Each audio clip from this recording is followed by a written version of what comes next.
Âme vivante, je viens t'apporter la bonne nouvelle. C'est le message pour l'année 2024. Avant d'annoncer le message pour l'année 2024, nous allons faire un peu le point sur 2023. Ce n'est pas tout d'annoncer des messages. Il faut voir. Après, lorsque l'année s'est passée, s'est déroulée, est-ce que le message apporté était à propos? Le message que le Seigneur nous a donné pour l'année 2023 se trouvait dans 1 Roi 18. Le Seigneur nous demandait: jusque à quand sauterez-vous sur deux branchages? Si Adonai Yahvé est Elohim, suivez-le. Et si c'est Baal, allez derrière lui. 1 Roi 18, 22. Avec la dernière déclaration du pape, je crois véritablement que l'Esprit de Dieu est là. Je crois véritablement que le message que nous avons reçu pour l'année 2023 était à propos. Le Saint-Esprit nous a visités véritablement. Âme vivante, nous le disons, nous l'avons dit et nous le redisons. Le 21e siècle est un siècle spirituel où les forces des ténèbres sont déchaînées. Elles combattent contre le pouvoir divin. Ce que Dieu a établi de sa propre autorité est contesté depuis toujours par Satan. Et le règne de Satan au 21e siècle est vraiment en train de s'installer, véritablement. C'est ce que nous voyons. Certains diront que le pape a mis le pied dans le plat avec sa dernière déclaration. Moi je dis, les masques sont tombés. Les deux camps sont clairs. Ceux qui adorent Dieu et appliquent la parole de Dieu d'un côté. De l'autre côté, tout le reste. Il y a vraiment deux camps. Les adorateurs, les véritables adorateurs de Dieu, qui se trouvent partout. Il y en a qui sont juifs, il y en a qui sont chrétiens, il y en a qui sont musulmans, il y en a même qui n'ont pas de dénomination. Mais ils ont fait le choix de Dieu. Ils adorent Dieu. Ils adorent la parole de Dieu dans la Torah, dans la Bible, dans le Coran. Ils adorent la parole de Dieu et c'est l'élément essentiel de leur catégorie. Ils mettent en pratique la parole de Dieu. Voilà le premier camp. Tout le reste se trouve dans l'autre camp. Alors, ce que vient de dire le pape, la bénédiction des couples homosexuels et la bénédiction des couples divorcés. Nous ne jugeons pas. Nous allons tout simplement, à la lumière de la parole de Dieu, voir, analyser ce qui vient de se passer. La première partie donc, nous allons voir que dit Dieu par rapport à ce que vient de dire le pape. Que dit Dieu? Est-ce que Dieu bénit les homosexuels? Est-ce que Dieu bénit les couples homosexuels? Est-ce que Dieu, dans sa parole, nous dit qu'il y a la possibilité de bénir un couple homosexuel? Est-ce que Dieu nous dit qu'il y a la possibilité de bénir un couple de divorcés, c'est-à-dire des personnes qui sont venues devant Dieu, se sont engagées et qui reviennent devant Dieu encore et s'engagent de nouveau dans un autre mariage? Que dit Dieu? C'est la première partie. La deuxième partie, nous allons à la lumière de la parole de Dieu, uniquement parce que ce problème n'est pas à traiter de façon humaine. Pour l'adorateur de Dieu, il va consulter la parole de Dieu. Et que dit Dieu? C'est tout. Nous allons prendre dans le livre de Corinthiens, 1 Corinthiens, chapitre 5.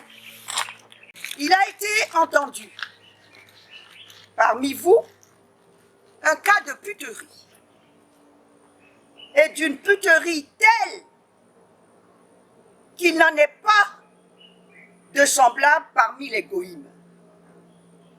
Ainsi, l'un de vous possède la femme de son père, et vous, vous gonflez. Et vous n'avez pas pris plutôt le deuil afin d'arracher de votre sein l'auteur d'un tel acte. Moi donc, absent de corps, mais présent par le souffle, j'ai déjà jugé, comme si j'étais présent, l'auteur d'une telle action. Au nom de l'Adon Yeshua, rassemblez-vous, vous et mon souffle, avec la puissance de notre Adon Yeshua, pour livrer cet homme à Satan, pour la destruction de la chair, afin que le souffle soit sauvé au jour de la donne. Votre fierté n'est pas belle. Ne savez-vous pas qu'un peu de levain fait lever toute la pâte? Éliminez le vieux levain pour être une pâte neuve, comme ce que vous êtes des asiles. Voilà donc le premier texte que nous avons à commenter. De quoi s'agit-il? Paul a entendu dire que dans la communauté de Corinthe, un des leurs a pris l'épouse de son père, c'est-à-dire se marier avec l'épouse de son père, vit avec elle, dans la communauté. Alors, Paul prend position, il dit « j'ai jugé ». Alors, on entend beaucoup dire « ne jugez pas ». Effectivement, la parole de Dieu dit de ne pas juger. Le frère qui vit à côté, dans sa communauté, nous n'avons pas à le juger parce que il est soit juif, il est soit musulman, il respecte la parole de la Torah ou la parole du Coran. Et nous ne sommes pas habilités à juger cela. Il est peut-être athée, il ne croit pas en Dieu, nous ne sommes pas habilités à le juger. Par contre, ce que dit Paul, il dit que dans notre communauté, pour ce qui nous concerne, je suis catholique, le pape est le chef de notre Église, il représente Dieu sur terre. C'est ce que nous avons appris étant petits. Et donc, lorsque le pape va bénir des couples homosexuels, il engage toute la communauté. Lorsque le pape va bénir des de divorcer, il engage toute la communauté. Paul nous dit ici que ce n'est pas faisable. Je ne prends pas position. Je dis simplement ce qui est. Paul contredit le pape. Paul dit que ce n'est pas possible. Il dit qu'il faut sortir ce couple de la communauté. Chacun prend position. Mais la parole de Dieu est claire. Maintenant, je vais lire dans le livre de Lévitique à propos des relations sexuelles des hommes. Que dit la parole de Dieu? Lévitique 18, verset 1. Adonai avait parlé à Moshe pour dire: parle au béni Israël, dis-leur. 3. Moi, Adonai, Yahvé, votre Elohim. Vous ne ferez pas comme le fait de la terre de Misraïm, où vous avez habité. Vous ne ferez pas comme le fait de la terre de Kénaan, là où je vous fais venir. Selon leurs règles, vous n'irez pas.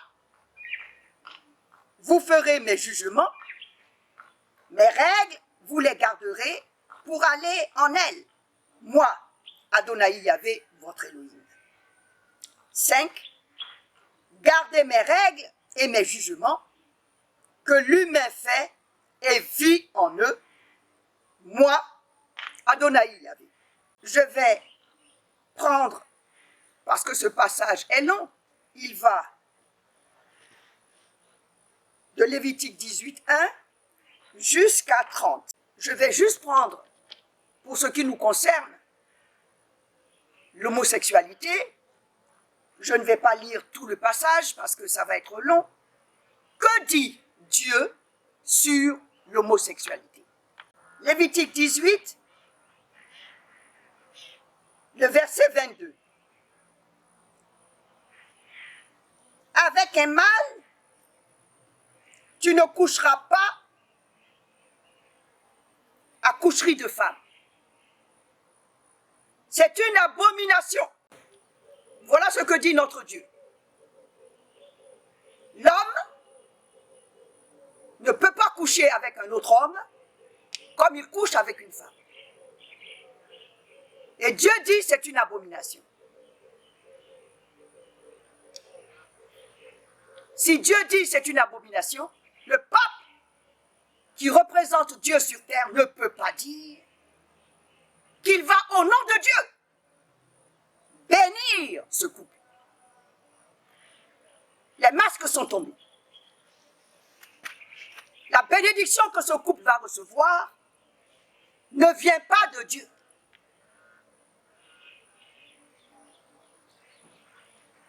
Je n'irai pas plus loin. Mais les masques sont tombés. Le 21e siècle est un siècle spirituel. Et ce mois de décembre 2023 clarifie cette situation. Les camps sont déterminés. Les vrais adorateurs de Dieu d'un côté, qui mettent en pratique la parole de Dieu, qui se soumettent à Dieu, pour recevoir la bénédiction de Dieu. De l'autre côté, les rebelles, ceux qui ont choisi la créature à la place du Créateur, ceux qui véritablement contredisent la parole de Dieu. Voilà les deux camps. Il n'y en a pas un troisième. Je vais passer donc à la deuxième partie de ce message. Et comme je dis, il n'y a que la parole de Dieu qui va nous intéresser. Que dit la parole de Dieu? Nous allons donc dans la deuxième partie et nous allons lire en Romains 1 à partir du verset 25. Ils ont troqué la vérité d'Élohim pour le mensonge, vénérant et servant la créature à la place du Créateur. Bénis en pérennité. Amen. C'est pourquoi Elohim les a livrés à des passions honteuses. Oui, les femmes ont troqué la relation de nature pour une relation contre nature. Ainsi, des mâles. Ils ont laissé aussi la relation naturelle avec la femme en brûlant de désir les uns pour les autres, en commettant l'infamie, mal avec mal. Mais ils reçoivent en eux-mêmes le salaire mérité de leur égarement. Et puisqu'ils ont jugé de ne pas garder la connaissance d'Élohim, Elohim les a livrés à une intelligence sans jugement pour faire ce qui ne se fait pas.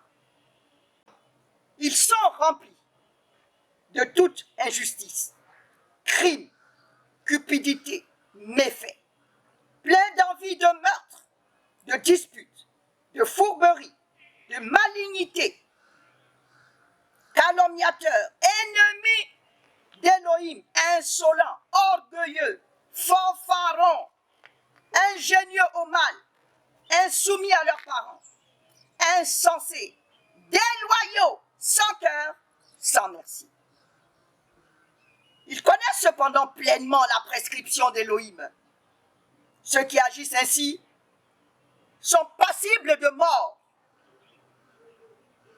Non seulement ils font tout cela, mais encore ils approuvent ceux qui le commettent. Voilà, âme vivante, la position de notre Dieu par rapport à l'homosexualité. Nous allons conclure. En conclusion, âme vivante, nous allons nous appuyer sur la parole de Jean 14 au verset 15 qui dit « Si vous m'aimez, gardez mes commandements. Celui qui aime Dieu met en pratique la parole de Dieu. » C'est ça la preuve de l'amour. Et celui qui n'aime pas Dieu, même s'il dit dans sa bouche qu'il aime Dieu, les églises sont pleines, les mosquées sont pleines, les synagogues sont pleines. Mais il y a à manger et à boire dans tout ça. Les adorateurs de Dieu, les vrais, c'est ceux qui mettent en pratique la parole de Dieu. Ce n'est pas moi qui dis, c'est la parole de Dieu. Si vous m'aimez, gardez mes commandements. Âme vivante, c'est le message de ce jour.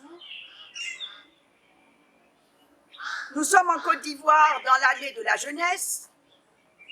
La jeunesse est belle lorsqu'elle suit la parole de Dieu. Ce que nous constatons, les jeunes d'Afrique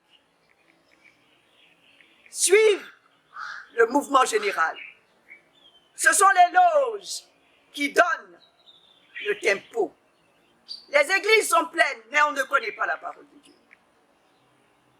Les églises sont pleines, les mosquées sont pleines, les synagogues sont pleines, les jeunes sont dynamiques. Rares sont ceux qui ont véritablement fait le choix de Dieu. Ces couples homosexuels dont on parle, ils sont nombreux qui sont jeunes. Ces couples de divorcés, je ne porte pas de critique, je ne fais que décrire la situation. C'est souvent des hommes d'un certain âge qui ont quitté leurs épouses, qui vont prendre des jeunes femmes et qui vont dans d'autres églises. Désormais, le pape va les bénir aussi. Ces hommes d'un certain âge qui sont toujours verts, qui font toujours des enfants et qui, avec leurs nouvelles épouses, mènent une belle vie. Je ne porte pas de critique, je dis la situation. Âme vivante, le message pour 2024, c'est la continuité du message de 2023. Il n'y a pas de cassure, ça va ensemble. Parce qu'en 2023, le Seigneur nous a dit, jusqu'à quand sauterez-vous sur deux branchages? C'est-à-dire l'hypocrisie. On est chrétien, on est musulman, on est juif, mais on est aussi, tous les jeudis, dans des endroits bien particuliers. Dieu dit non, c'est pas possible. Il faut choisir. Et à force d'aller dans ces lieux, l'esprit contaminé gagne tout le monde. Et c'est ce que nous voyons. On croit être généreux. On croit être dans l'amour. On croit servir Dieu en étant solidaire des autres qui contredisent la parole de Dieu. On a choisi la créature à la place du Créateur. Dieu dit non. Il faut choisir Dieu. Les compromissions ne pardonnent pas. Pour conclure, donc, nous allons aller dans Isaïe 40, à partir du verset 27.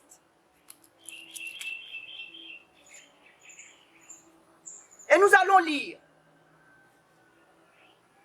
ce que notre Dieu fait pour tous. Il y a les jeunes, il y a les adultes, il y a les personnes du troisième âge. Mais nous valons tous. Il n'y a pas à porter de jugement entre celui qui a plus de valeur que l'autre. Non, un jeune a la même valeur qu'un adulte, qu'une personne du troisième âge. Nous sommes égaux. Cette stratification, elle est faite dans les loges. Parce qu'on essaie de faire comprendre aux personnes âgées qu'elles ne servent plus à rien. C'est la société d'aujourd'hui qui dit ça. Mais Dieu dit le contraire. Alors nous allons dans Isaïe 40, à partir du verset 27. Pourquoi dis-tu Jacob? Parles-tu Israël? Moi, ma route est voilée devant Adonai Yahvé. Mon jugement échappe à mon Elohim. Ne l'as-tu pas pénétré? Ne l'as-tu pas entendu? Adonai Yahvé, l'Elohim de la pérennité, le créateur des extrémités de la terre, ne se fatigue ni se lasse. Pas de limite à son discernement. Il donne force aux fatigués. Il multiplie la vigueur de l'impuissant. Ils se fatiguent, les adolescents. Ils se lassent.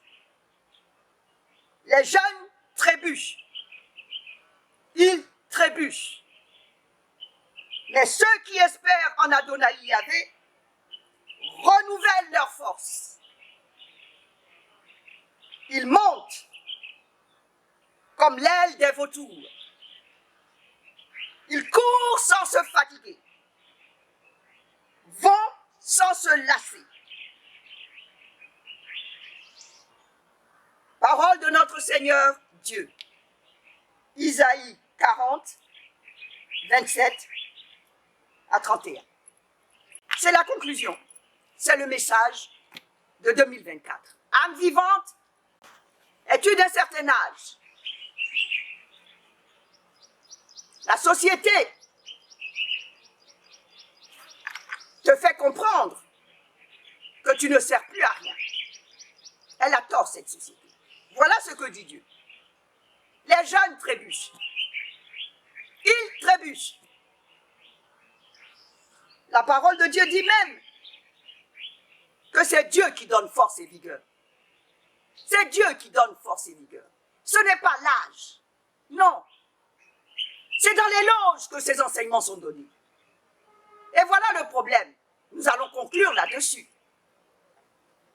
Ce 21e siècle est un siècle spirituel. Le premier quart de siècle va déterminer les camps. Les camps sont clairs. Avec la déclaration du pape, c'est clair. Les camps sont déterminés. Et nous entrons en 2024 avec cette bonne nouvelle du Seigneur. Es-tu du troisième âge? Dieu te donne force et vigueur. Il te donne santé de fer pour accomplir ta mission sur terre. Si tu es jeune, si tu es adolescent, rapproche-toi de Dieu afin de bénéficier de la puissance de Dieu, afin de bénéficier de l'Esprit de Dieu. Les enseignements dans les loges contredisent la parole de Dieu. Et je termine là-dessus. Je veux prier pour tous les jeunes de l'univers entier, afin qu'ils comprennent que la jeunesse est un capital, qu'il ne faut pas gaspiller. Il faut au contraire se ressourcer dans celui qui donne la vie, Yeshua le Messie. C'est lui la source de la vie. Je prie pour que les jeunes de l'univers entier se rapprochent de Dieu au travers de sa parole et qu'ils apprennent à connaître la parole de Dieu et à la mettre en pratique au nom puissant de Jésus-Christ. Je prie pour que les jeunes de l'univers entier se détournent des loges et rejoignent la parole de Dieu dans l'église de Dieu, qu'elle soit juive, la synagogue, qu'elle soit chrétienne, l'église, qu'elle soit musulmane, la mosquée. Que les jeunes fréquentent ces lieux sans hypocrisie, dans l'application totale de la parole de Dieu. Au nom de Jésus-Christ. C'est ma prière pour la jeunesse. Je prie pour les personnes du troisième âge, afin qu'elles comprennent que la sagesse, elle vient de Dieu. Le commencement de la sagesse, c'est de se soumettre à la parole de Dieu.